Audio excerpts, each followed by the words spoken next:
If you both just sat down and was like, It's so funky. Anyway, you know what, he's sitting here, we just like this. It doesn't sit on you. It's very uncomfortable.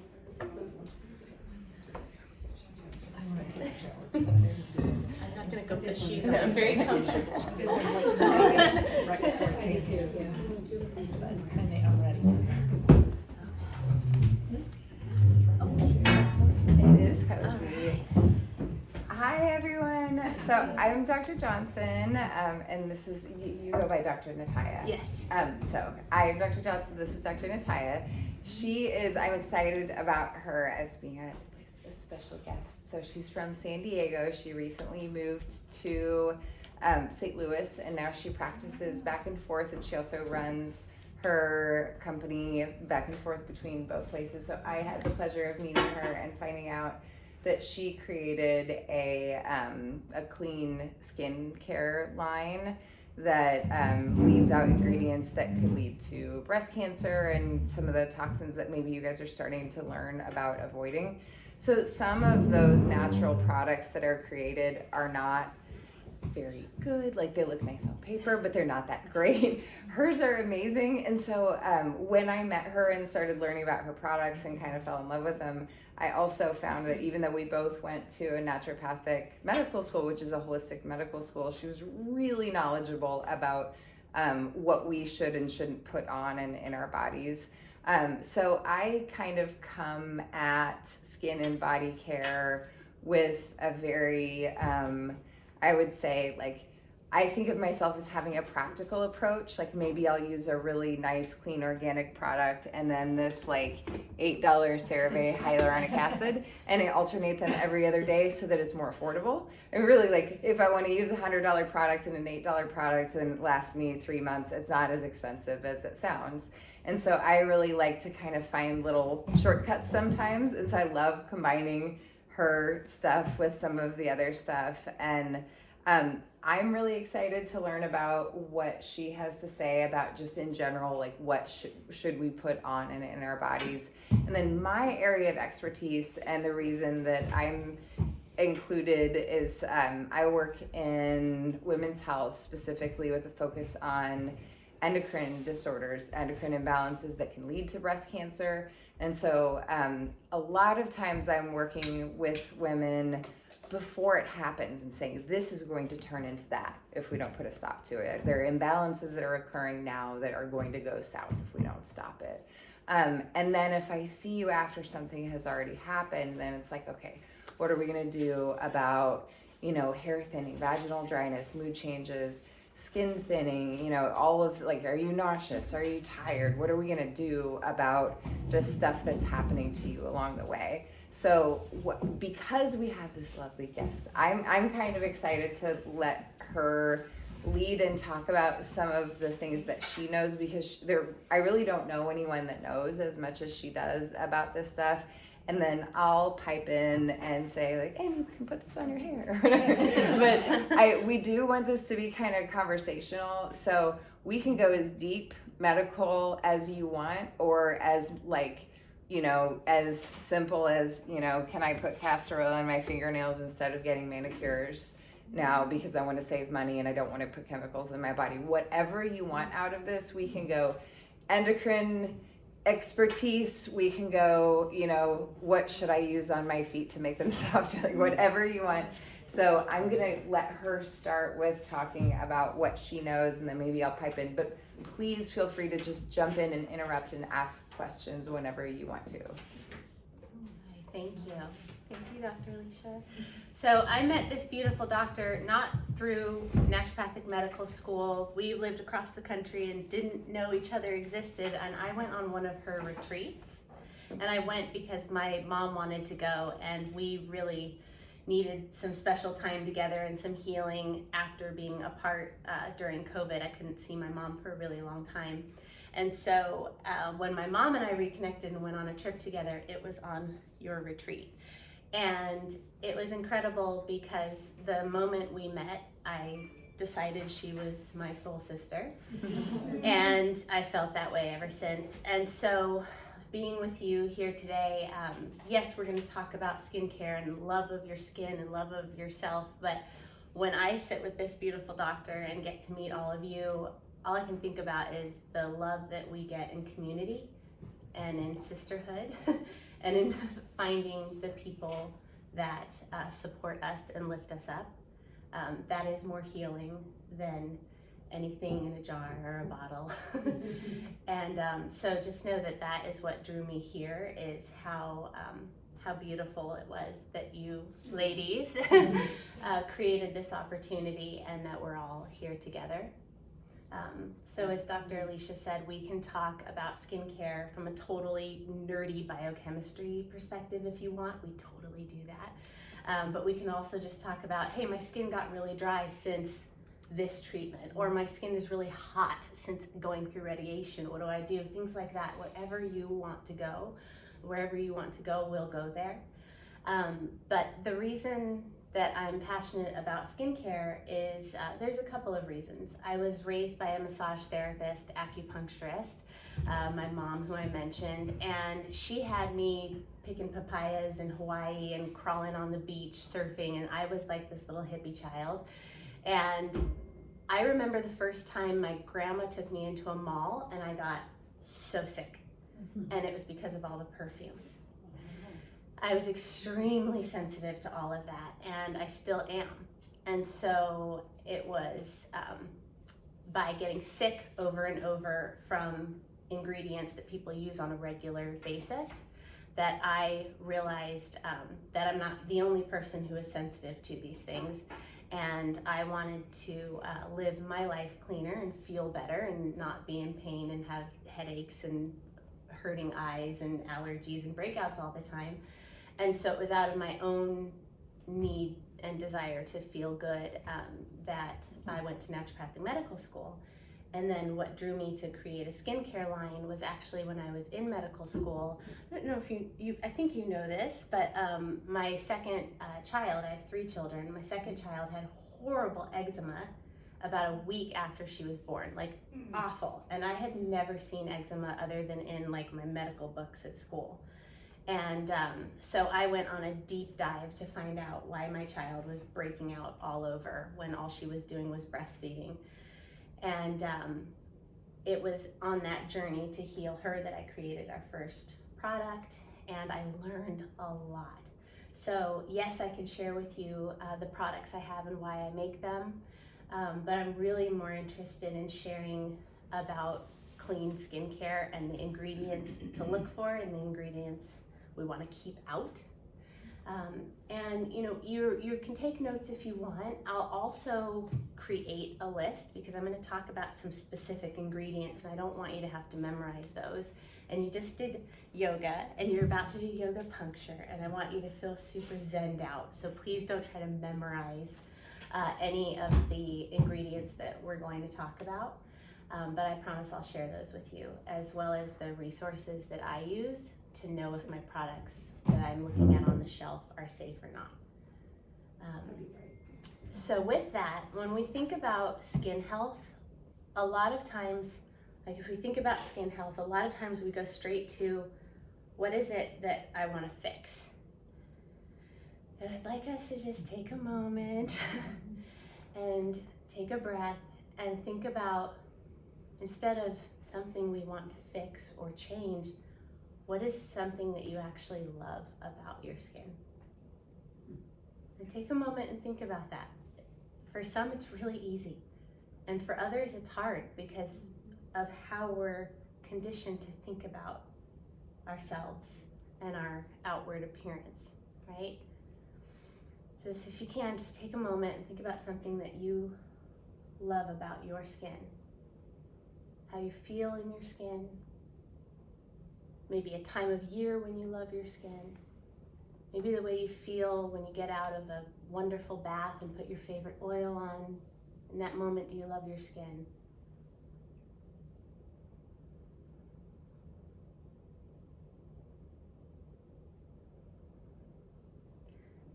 So for me, there is a time of year where I love my skin, and it is why I always love my skin. I'm working on that. Loving being in my skin, loving everything about it, right? But I love the end of the summer when I have a tan on my legs, because it reminds me of the fun that I've had over the summer with my kids. It reminds me that I got out and I played. I love seeing that tone difference at the end of the summer and going, yeah, we got out and we had fun and we played and I got some vitamin D, and I love my skin at that time. So I'm not going to put anybody on the spot now, but if there's any time that you want to talk this evening with me, I'd love to hear what you love about your skin. And with that, being in a positive place, thinking about our skin, I'd like to share a few, now I'm getting more specific, a few ingredients that are great for our skin. And I actually heard you talking about a couple of them. And these are great topically and great internally as well. You know, we're naturopathic doctors. We are always looking for the root cause and looking at the whole person. And so when we talk about skin, we don't just talk about what goes on it, but what we're doing inside to heal our skin. And Dr. Alicia is going to talk about endocrine health. And something that many people don't know, including many doctors, is that our skin is not just our largest organ of our body, because it excretes, secretes, it intakes, it is an organ. It's also an endocrine organ. We actually make DHEA in our skin. That's a precursor to testosterone.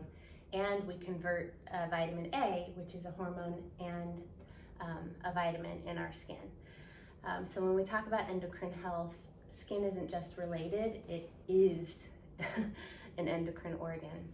So I know I said they can interrupt. Can I interrupt? You can always interrupt. I love your voice. So I didn't know the skin makes DHEA a lot. So the reason I jumped in is because a lot of you, I'm guessing, have low DHEA, and with estrogen suppression, you know, one thing that's safer to have higher would be like testosterone and DHEA are safer at this time. So I know DHEA drops when we get exhausted. How does the skin, I have no idea, how does the skin help with DHEA production? That is a really, really great question.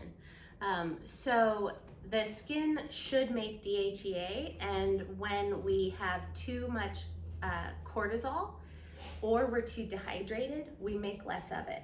So there's a lot of biochemistry that I would actually need to look up. Oh my gosh, so when I stopped drinking water regularly, that's why my DHEA went down? Yes, Nice yes. to know. Okay, go on. So when we talk about endocrine health, you know, the endocrine glands are any glands that are secreting hormones, and there's chemical messengers going to other organs, right?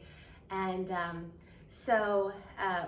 with that, when the endocrine gland, the adrenal glands specifically, are out of balance and our cortisol is dropping way too low, it can affect how much DHEA we make in our skin. And when cortisol is way too high, it can affect it as well. And it's not as simple as if cortisol is high, DHEA is low. There's a lot in that pathway. But what we find is that when our adrenal glands are happy, and basically that means if you do labs, you'll see that your cortisol rhythm is within the rhythm that is considered normal, spiking in the morning, going down, spiking a little bit in the afternoon, and then it's supposed to go down at night. And for many of us, cortisol actually spikes in the middle of the night. Well, that actually affects how much DHEA is made in your skin. And how many of you have had surgery?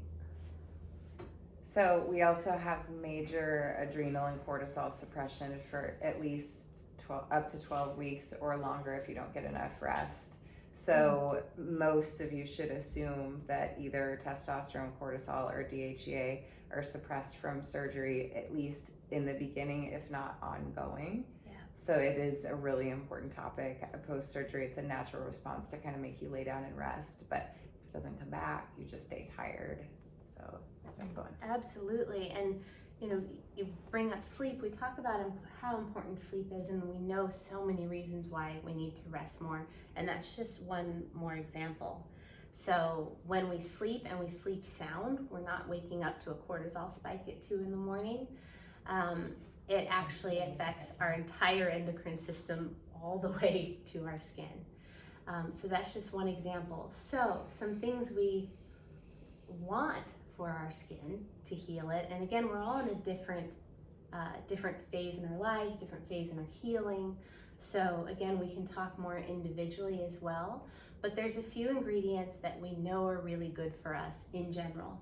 And one of those is vitamin A. I mentioned it's a vitamin and it's a hormone. We don't want too much of it. Fat-soluble vitamins can store up and get too high, right? So we got to be careful with vitamin A and vitamin D, but they're really, really good for us. So vitamin A is also known as retinol.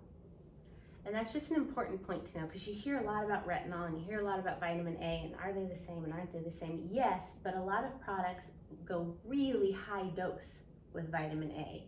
And so the retinol can be stripping. So it's important, if you consider a retinol product, and yes, vitamin A is good, we want to look at the concentration of it because it can be drying. Also, for anyone who is of the age and interest in possibly having kids, you have to be careful with vitamin A because there's an upper limit daily, okay? So yeah, retinol is vitamin A. Vitamin E, I think I heard someone mention vitamin E earlier. The other word for that is tocopherol. You'll see that a lot in your ingredient lists on skincare, so that's an important one to know.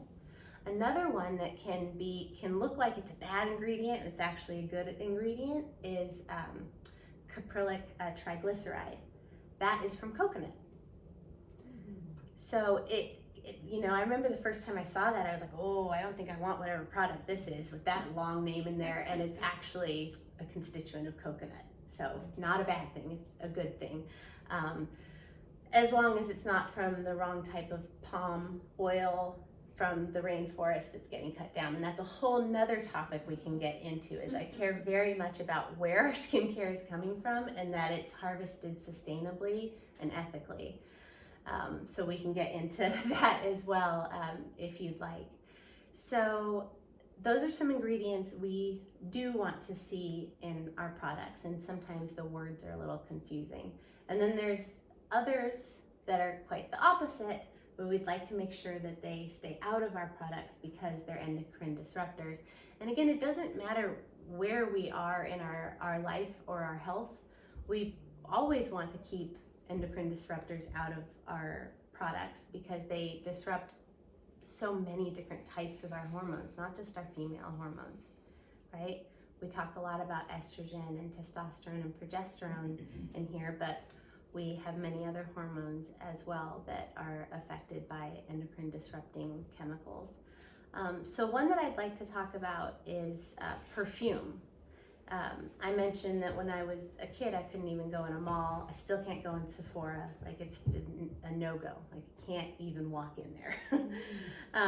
And they have a stamp of approval for green products now. So there are really great products in Sephora, just so you know, if you like that store, or your daughters and teenagers like that store, like mine do.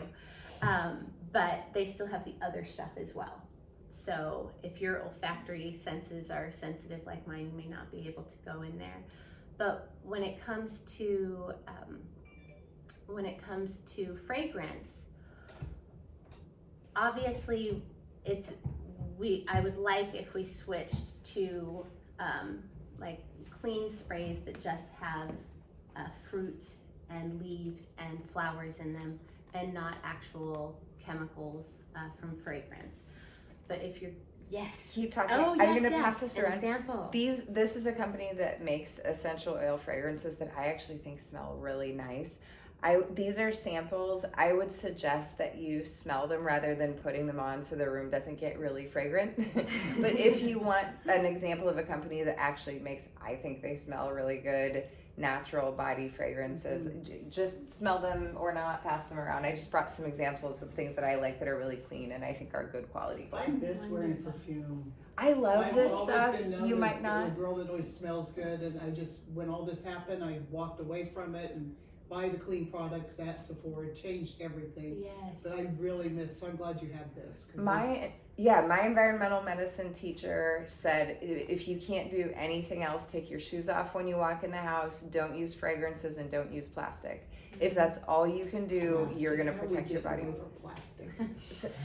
Pyrex. I know it's hard, but at home, throw away the plastic, get Pyrex, get glass dishes, break them, but Yeah. finding things that are safe fragrances. Even if you look at the EPA website, the things that they say about artificial fragrances are kind of shocking and scary. Yeah. I just found this line though, somebody was wearing it and I really liked it. It may be a little too hippie for you guys. No, I love it because it doesn't just smell like all this stuff at Whole Foods. I think it smells really nice. So, but yeah, I like good smells, but I don't like feeling like I'm spraying carcinogens on my body. Yeah. So. Absolutely. Cool. Thanks for doing And I heard someone mention Young Living. That's another essential oil brand that you can consider as well. And if you know people that are they're going to use perfumes and then you're not going to talk them out of it, just remind them not to spray it right on their neck.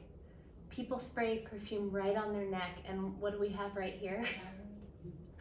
We have our thyroid gland right there, right? And we have our glands in our brain really close by that are managing all of this. So if perfume is going to be used, we try to just get it on the clothes and not on our skin to absorb directly, especially not right on our neck and near our heads. What else? You mentioned plastic. So it's really hard to completely avoid plastic, right? It's everywhere.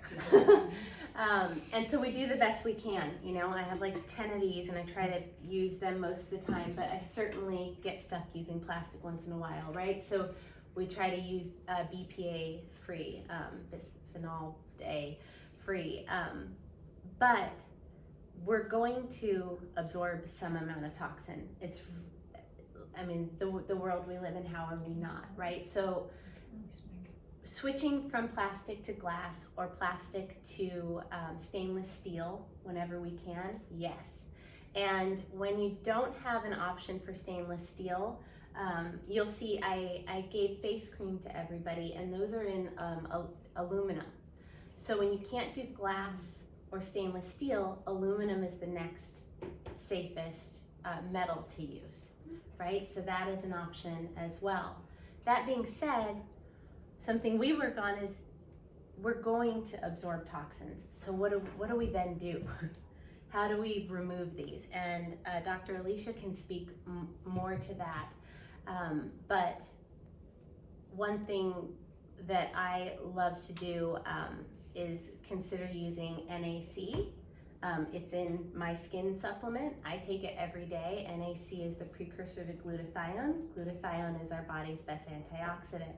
I see a cringe. What was that? No, something else. Okay. And share with me during or after as well if you want to talk about it. But so Do you not tolerate NAC? No. Okay, so glutathione is the master antioxidant, right? Mhm. Can you not take that? Like, I'm in radiation right now, so I think I'm not supposed to take antioxidants. So I think that I would get a second opinion from a naturopathic oncologist, and I would be happy to do that for you. I am such a fan of glutathione because it is our body's own bioidentical antioxidant. If you didn't have it in your system, you would die. So we have to have glutathione. It's constantly cleaning up our tissues, our cardiovascular system, our neurologic system, our endocrine system, our immune system. And so I consider glutathione of all of the things that I do. I inject it because my stomach can't tolerate NAC. So I inject glutathione, but I use it in massive doses, and I feel very safe doing it because I know that it is already present and I'm not building up something else like vitamin C or something that may, there are certain antioxidants that we know interact with certain drugs or certain treatments. So I would double check that opinion with someone else. Although my opinion is that I always feel comfortable with glutathione because it's already in there, cleaning your tissues up. Yeah, I take it's like liposphere, like liposomal, but the brand Yeah. is liposphere. It tastes awful. Yes. It is the worst. It's like a rotten egg, kind of. As one of the reviewers says, it tastes like ass. Was what one of the reviewers said. But nevertheless, I was taking that every day. I'm stopping that. I actually was, when you started to say NAC, I was thinking of something I was taking that NAD or like you take the precursor and NM or there were two things. Anyway, I was taking it, and then that apparently can promote cancer. Oh, So it wasn't You're NAC. talking about NAD. NAD, Yeah. but yeah. So that was what my face was about, Yes. and then you said NAC, and then I realized I was thinking of the wrong thing. But I did stop taking that, but I was taking that. What does which is NAD stand for? Oh my gosh, it's a really long word. That's why everyone says NAD. But so NAD is, even biochemists always say NAD, pop quiz, but NAD is the latest and greatest in anti-aging, live forever podcast, this is the fountain of youth. I think people for several years have been talking about, you've got your like Tony Robbins types of people who are like, I use NAD and I'm going to live forever. And I'm always like, first question I ask is, what would you do if you live forever? What are you going to do?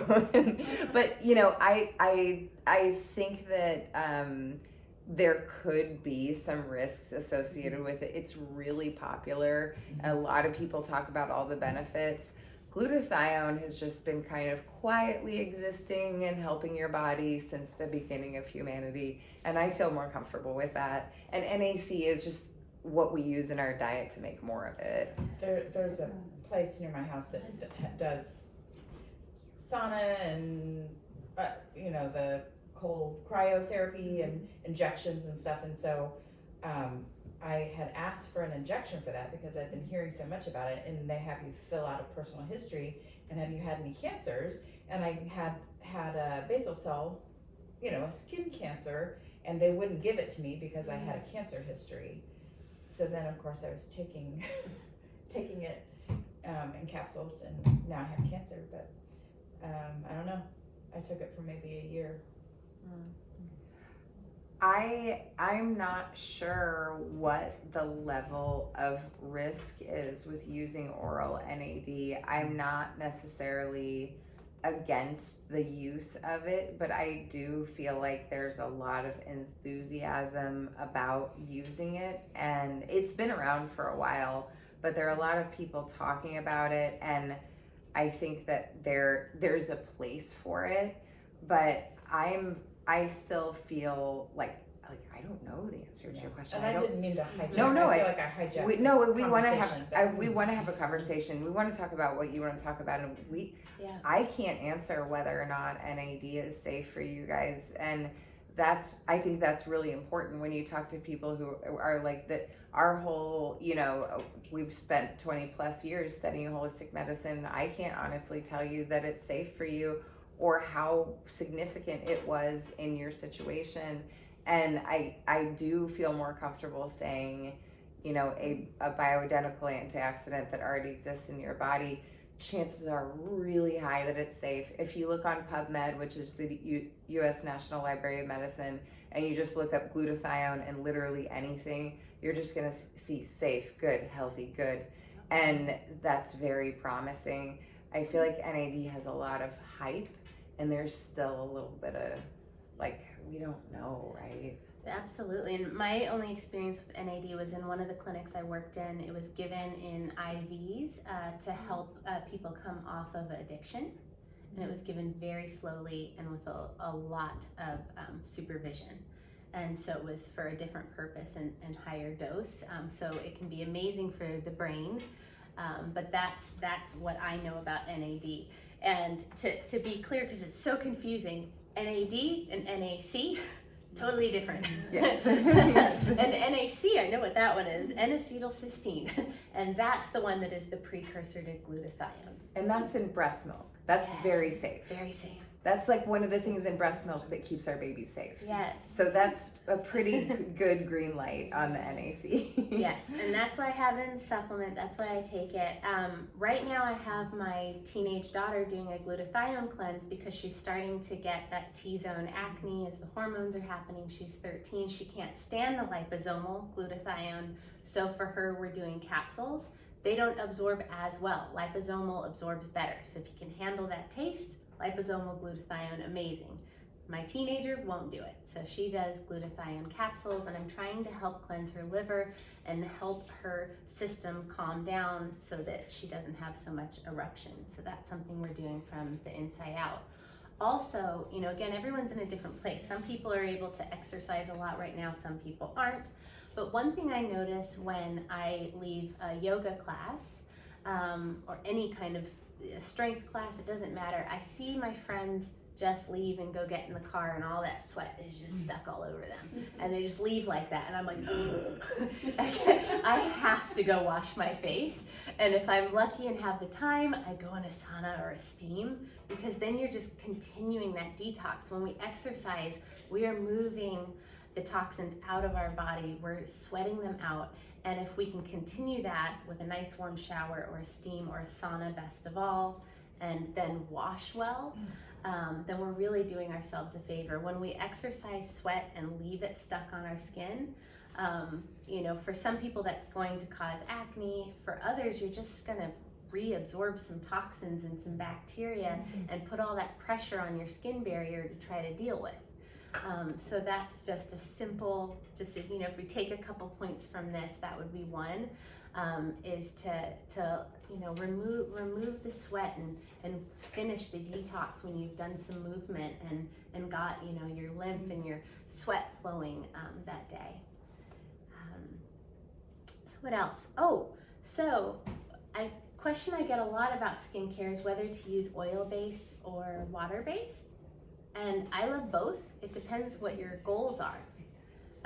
Water-based, so creams that you don't feel oil in, water-based creams are more cooling and they are more hydrating, so they add water and moisture to the skin, whereas an oil-based product will keep the hydration and oil that's in your skin. It will keep it in there, which protects it. Right? We want to keep the hydration we already have in our skin, and so oil-based products help you keep your moisture in your skin, but they can also keep heat in. So if you're cold and you need that heat, then oil-based can be amazing.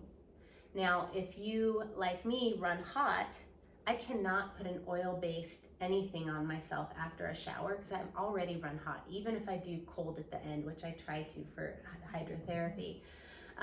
So I use water-based creams most of the time, and then I'll use oil-based maybe around my eyes, maybe on dry spots that I want to heal. I used it on my daughter's eczema because we wanted to heal and protect the barrier and keep all the good that's in the skin in there and not let it out. So oil-based can be great, but if you're running hot, be careful with oil-based. And you know, and for anyone going through radiation or healing from that heat, wait till the heat is out to put an oil-based product on would be my suggestion. And again, we can talk about it individually as well. But I use both, and they do affect your temperature and they affect what you are adding to your skin as well as you know, protecting what's already in your skin. This is a really cosmetic-y thing, but what do you do with that? Oh, Can I open Yes. one of your salves is what Yes. I'm asking. this is what I made for my daughter when she was an infant. I made it in Botanical Lab, and I made it just for my daughter, and it helped so much that I started making it for my clinic while I was still a student, and it helped so many people that I then created a business, but I didn't even I didn't plan on going into skincare. I just liked it and wanted to help my daughter, and then it grew from there, which is, I think, the best way to grow a business, because I didn't have expectations, or it came out of love and need. And I put it in glass and bamboo so that I'm not getting BPA in my daughter's system, or now anybody else's. So I brought it up because, so one of the things, so I've had some surgeries and some downtime and some health times where, like, cosmetic is not the most important thing. We all know that, right? Like, that's not the thing that I think is important. But we know that over 90% of people with skin care or skin conditions will go through periods of sometimes significant anxiety and depression. And the reason is, when you look at yourself and you don't look like yourself, you get down. We all know that. It's not about being vain. My brother had a surgery that was going to modify the way his chest looked, and he was like, I'll be fine. And I was like, no, you're going to look in the mirror and you're going to be like, that's not what I look like. And he was like, no, I won't care. And I was like, yeah, you will. And he called me and he was like, oh my gosh, I don't look right. And I was like, you'll get there. It's okay. So when I talk about this kind of stuff, it's not about vanity. It's about, like, when you look in the mirror and you've had a surgery or a drug and now you're anemic and your lips are white and your skin's not the right color or your hair doesn't look right, it's hard. And so one of the really little things that I learned after, like, having procedures or treatments where I would look in the mirror and be like, that's not me, is just being like, okay, get up, put on a tinted moisturizer, find a lip color that doesn't wear off so your lips look like human lips. Like, it just being at home by myself, like, just stop walking by the mirror and being like, who is that person?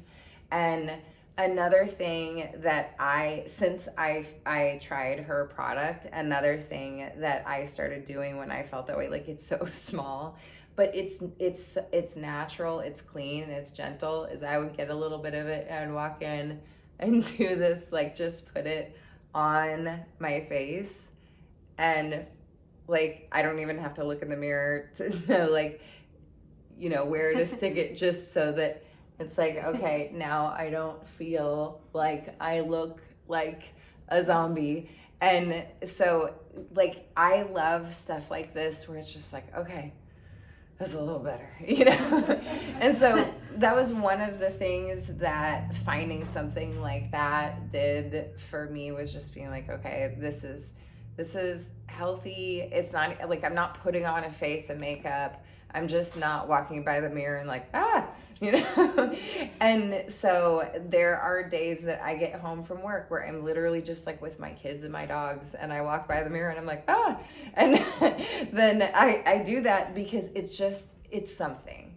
And so when we talk about, one of the reasons I think this stuff matters is because, like, I brought some other stuff too. This is like a natural dry shampoo.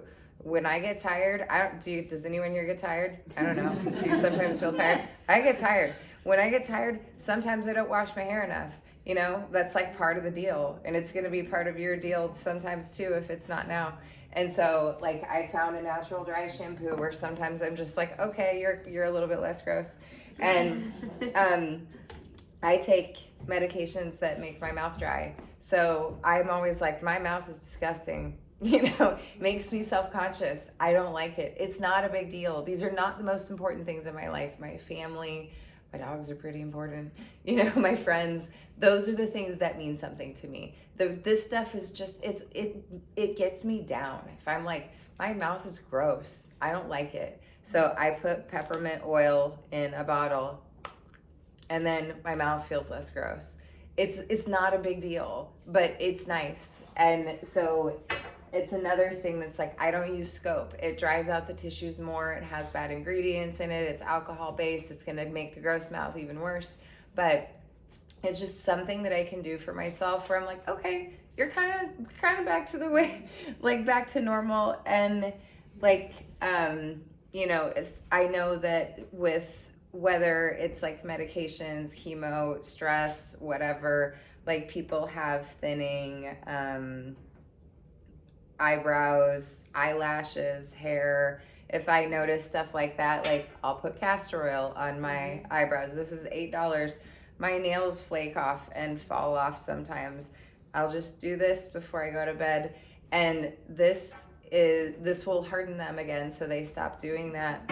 My eyelashes stopped growing as well, and so I took this and started dabbing it on because it's a lot cheaper than Latisse, and it's not going to damage your eyes. So this, like castor oil, you can also massage it into your scalp if your hair is changing. You can do hot oil treatments. I love castor oil as a regenerative. And I love castor oil too. Yay! I'll let you talk about it. I just wanted to throw out, like, I was talking about your product, and then I just thought I'd throw some of these other things in there too, because Do you heat it up, the castor oil, when you're putting it on your hair?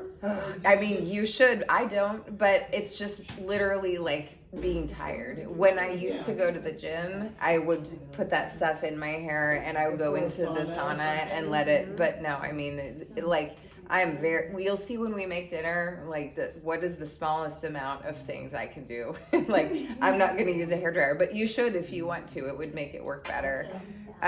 Even just getting plain hyaluronic acid powder and mixing it with water and like massaging it into the parts of you that look like they're withering if you're taking a medication that's making that happen.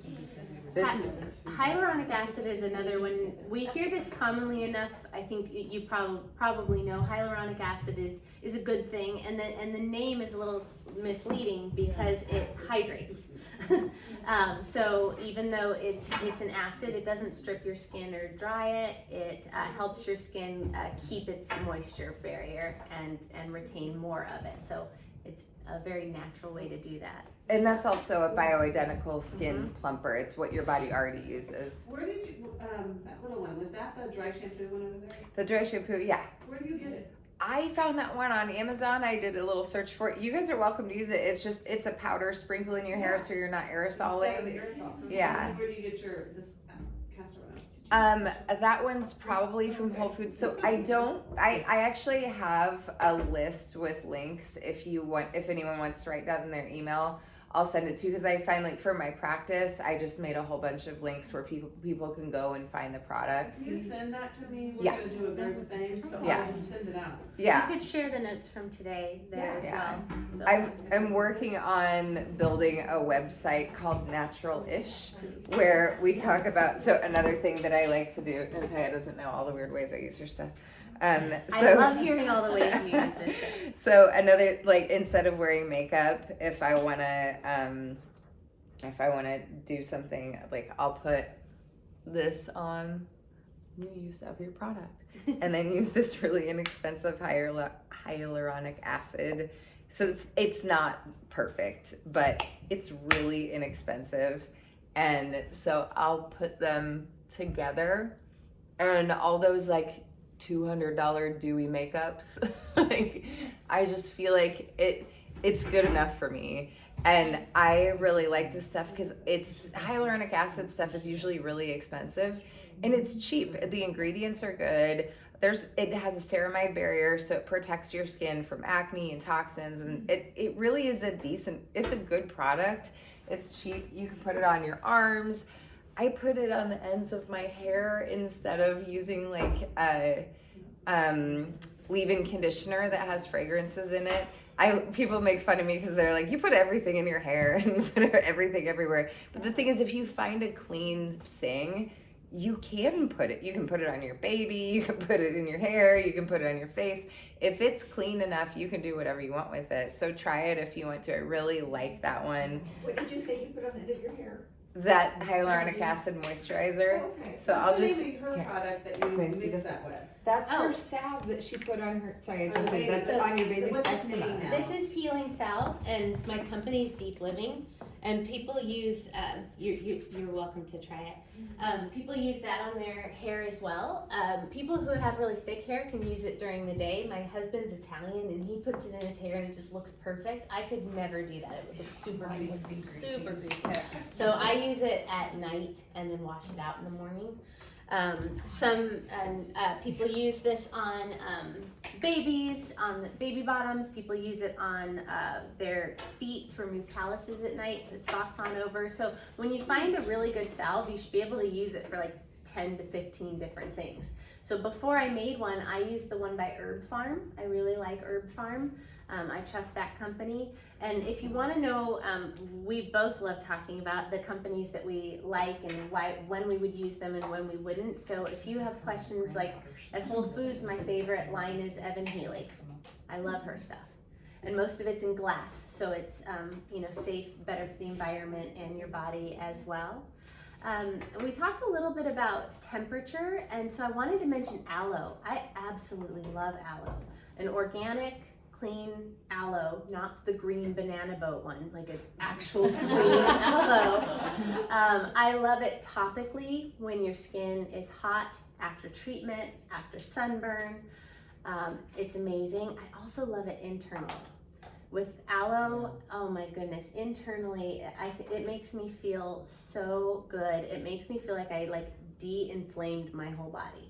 Like, I absolutely love the way aloe makes me feel, and I only take like a couple shot glasses of it. What kind of aloe do you use? My favorite is Lily of the Desert, Okay. and that's at Whole Foods, and it's in glass. They have it in plastic as well. I will always get the glass. Mhm. That's my favorite. And What about George's? Have you used that one? I haven't used George's, but I think George's is great. I could look up if it's It doesn't have any taste. That's what I like. right. Let me make sure that it's like completely clean, but I think it is. And also at the oncologist's office, they have coupons for this stuff. For CeraVe. Yeah. They have And what? Coupons. Oh. They actually have once you shop at products. CVS, they start sending coupons, so you can save like $6, $8. Have you ever Important. heard about the Think Dirty app? Yes. I use Yes. that a lot. Dirty For app laundry is soaps great. Or whatever, and dish soaps and things like that. Yes, thank you so much, because you brought up a great point. So Dirty App, I've just recently heard about that app. I haven't used it a lot, but it's great. Two others that I really like are Yucca, it's Yuka, for household food and cosmetic products. So you can literally, if you're at Target and you want to know if this pretty bottle of something is clean, and you can't really tell from the label, it's a lot of pressure on you to try to figure out, you can go on Yucca, what was it, Dirty Lab? Think Dirty. Think Dirty? Mhm. Think Dirty or Yucca or EWG, Environmental Working Group. Yucca and Environmental Working Group are the two that I've used the most, but I've been hearing about your app, so thank you. And I use that all the time. Like, I work in this industry and I still can't tell all the time looking at a label whether the product is safe or not. So having those apps is really, really helpful. So does anyone have questions about endocrine? I have a symptom that I want to talk about relieving naturally. Is there a product for, I threw some of the stuff out there, vaginal dryness, changes in your skin, headaches. Like, does anyone want to ask about anything, either of us? It can be something simple in skincare, cosmetic. It could be medical. Like, what do you want to know? Vaginal dryness, asking for a friend.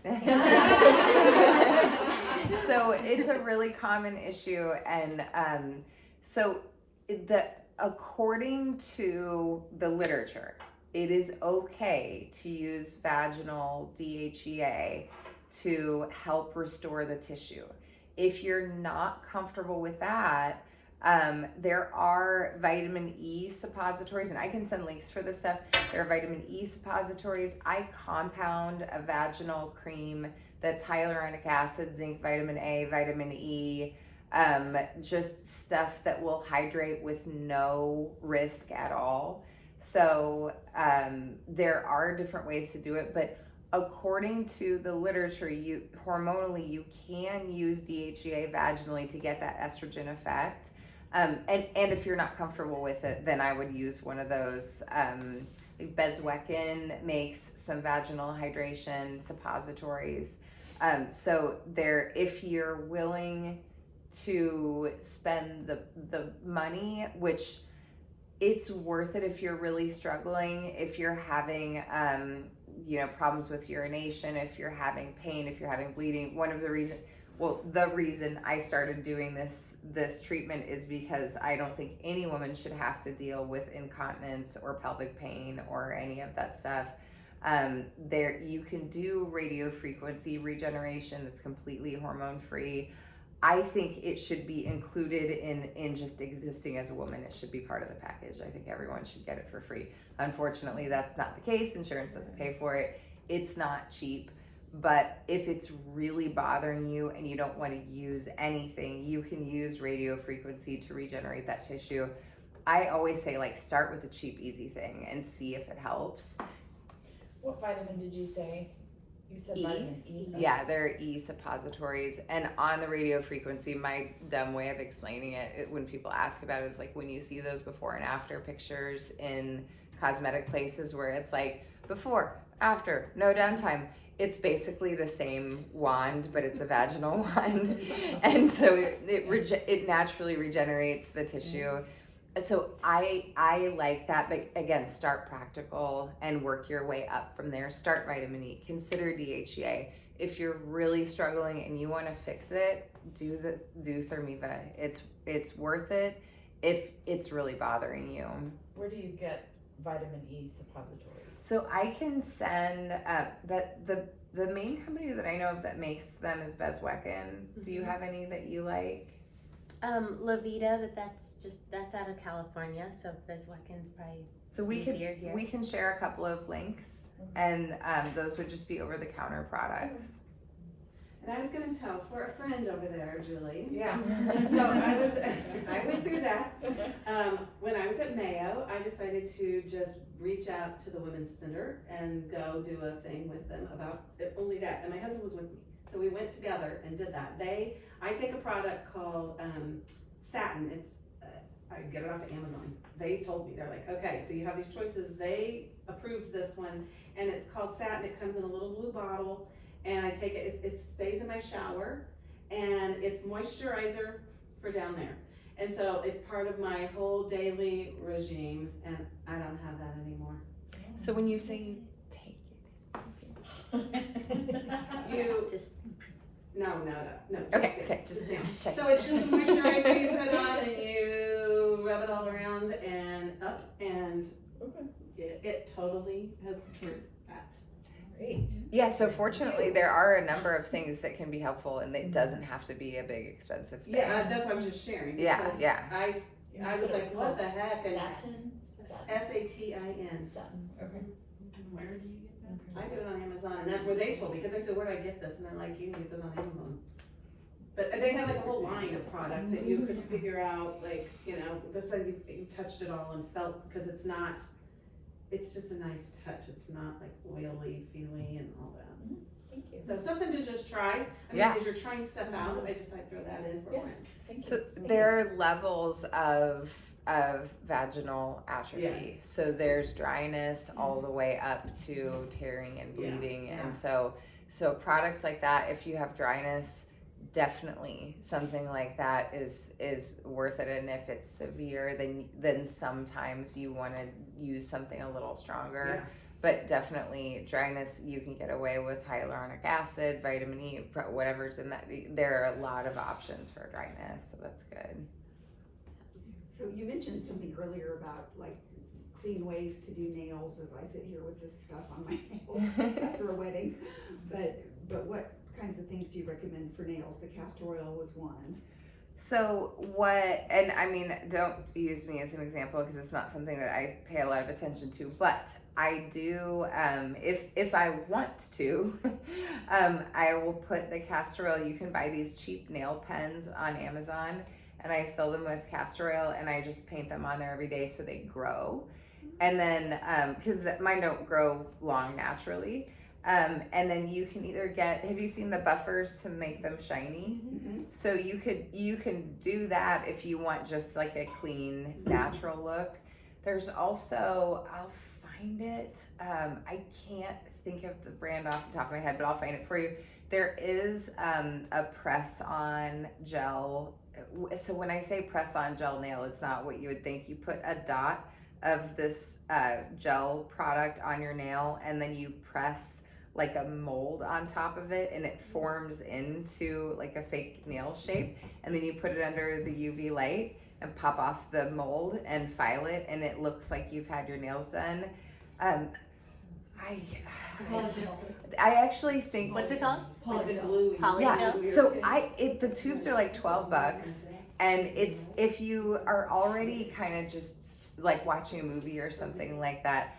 I did it for a little bit. I loved it. I liked the way they looked. I thought it was fun. It's just not, I have 3 kids and I'm busy, and it's just not gonna happen. But I do think that that's a really nice middle ground, because it's not high chemical. It doesn't take any strong chemicals to remove it. You don't have to go anywhere and sit in all the fumes. So on the Instagram ads or wherever you see it, it looks too good to be true. It actually is really good, and you can get a ton of different colors. So I think that's a nice middle ground. What was the name of it again? Polygel. That's one of the main brands. What's it called? Polygel? Polygel. So I just buy, Poly, I think. I have their nude color, so it's like a really light pink, and then I don't make them long. You'll see in the ads, they're like this long. You can make them whatever length you want, and you can make something that looks natural. And so those are a nice middle ground if you want your nails to look done, but you don't want to go into a place. You'll save a ton of money doing it too. It doesn't take that long. Okay, so like my nails were damaged with chemo. So what can you do to help restore? I would use the castor oil if you want to restore them. Okay. Yeah. Because I don't need to put anything on them right now. They just need to be restored, because they grow this way. Do you get ridges too? I got ridges after all of my I treatments. didn't get ridges, but even when the nail bed grows up, it grows really, really far. So this one's growing back in. That's my last one. There's also and I'd have to look. You can look it up, or I can find it for you. There's an oil-based product on Amazon that's maybe $12 for ingrown toenails, for softening and helping them grow in a natural shape again. Okay. To just naturally let that go back to normal. Yeah. That and the castor oil might be good for you, because if you're talking about shape, it's meant to soften so that they go back to where they. Yeah, because when they all came in, they just started curling in. Yeah. And it was really painful. This was really painful. Look up oil for ingrown toenail, just in case I forget to find the name of the product for you. But it is meant to soften and flatten them back out. Okay. Because otherwise you can have a lot of expensive visits with manicures trying to clean it up. I mean, it looks like there's a fungus, but it's not. It's just, I don't know. It's just nasty. I think that's the right product for you, and the reviews are amazing. The number of people that it's helped with evening out nails that aren't growing the right shape anymore. Okay. After I had my kids, my nails came in bumpy, and to help with that, I did castor oil and alternated with the salve. The salve has vitamin E, vitamin A, calendula, chamomile in it, so a combination of vitamins to absorb in as well. So I went back and forth, because castor oil is so healing on its own, but then the salve has all these nutrients. And then I started taking more vitamins internally, because even though I had a healthy diet, I just I blame it on genetics, but don't have the best GI system. I have to work really hard to have a really healthy GI tract and regular digestion and movement. And so for me, increasing the vitamins to heal my nails was really important. If your system absorbs really well, you might not need a mega supplement. You might just need to adjust your diet. It depends on you. For me, I had to really up my vitamins, and they're not bumpy anymore. I have just mentioning the eyelashes, you said yours don't grow anymore, and if that's due to medication, or if anybody's had chemo, talk to your eye doctor, because you could basically get Latisse for free, because as a medication related, eyelash problem, there's a generic version of this stuff that is indicated, so. And I haven't been using mine lately, so don't judge it with me. Yeah, it works. You're is that all it does? It works really well. It's, as a product, I think it works really well. It's one of those things that it's kind of I've used it a couple of times, but I'll do like 2 days of castor oil and 1 day of Latisse, and it's not really even about the cost as much as I know it's there are some potential side effects, but you would like weigh the risks of how much you want to treat the issue. So, You're not supposed to get in your eyes because it was originally a glaucoma medicine. Yeah. And then they discovered as a side effect of that eyelashes grew. yeah, my dad uses it for glaucoma, and he has fabulous eyelashes. It also changed his eye color because we have lighter eyes and it pigmented throughout his eyes, but it treated his glaucoma, and it's it's not a big deal, but if it is a risk if you use it all the time. So that's one reason to even think about rotating, like 2 days of castor oil, 1 day Latisse. It's just reducing, if that would bother you, because again, some people when they look in the mirror and they don't look the same, it can be bothersome. I didn't really, when my dad's eye color changed, it was not a big deal to me. I didn't really notice that much, and my brother was like, why do dad's eyes not look like dad's eyes anymore? I mean, it really Wow. didn't sit right with him, and I was like, it's his medication, and he was like, it's weird, it's not, he But doesn't with look the Latisse, your same. eyes shouldn't change color because you apply it external to your Yeah, eyeball. it is if you apply, and sorry, I didn't mean to make it sound, I've used it too, I didn't mean to make it sound like you shouldn't use it. It's one way, like I said, I kind of like to rotate, that's why I call it natural-ish, like do the one thing one day and do the natural thing the next day, and so you can minimize some of those potential outcomes. But no, it's rare when it's used on the eyelid. So the castor oil, how do you apply it on your, you said eyelashes and eyebrow. So I use the brushes that come with Latisse because I like that, but I also do exactly what I just did in front of you, just put it on. So I do that before bed, and it's, so I, like you said, you don't judge by looking, you have to do it all the time for it to work. It does work if you do it. I use an eye mask and just put it on. Yeah. And That's good. it feels like, this mask feels like it just sucks down into my eyes, and I'll kind of massage it. Because I was told that castor oil is really good for your eyes. It is. In general. Yeah, I'm like, I well, think that's a great can't be idea. bad thing then. Yeah. Yeah, I don't think it's Castor oil is good for everything. Yeah, it is. And if I put on mascara, I put on castor oil at night, and in the morning I just take a piece of cotton and wipe it off, and it comes off. So it softens, it softens as a makeup remover, and then it's also treating the area instead of using an eye cream. I think when in doubt, just put castor oil on it. I highly recommend castor My oil. grandma used castor oil like when the first child was late 2 weeks, and she's like, just take a That's another way to do castor it. oil. Put Oh your yeah, that's the finger. one time you take it orally. Yeah. Yeah, otherwise not orally. And I'm like, what? And my husband's like, no, jump in the truck. I'm taking you for a dump of your eyes. That's what he thought would be better. So we need to let you get on to the next part. You're doing yoga puncture next, right? And we need to And eat. then dinner. Yeah, Yes. so dinner first. Okay. So, okay, great. And we're here. We're staying overnight. Yeah. We're here. Oh,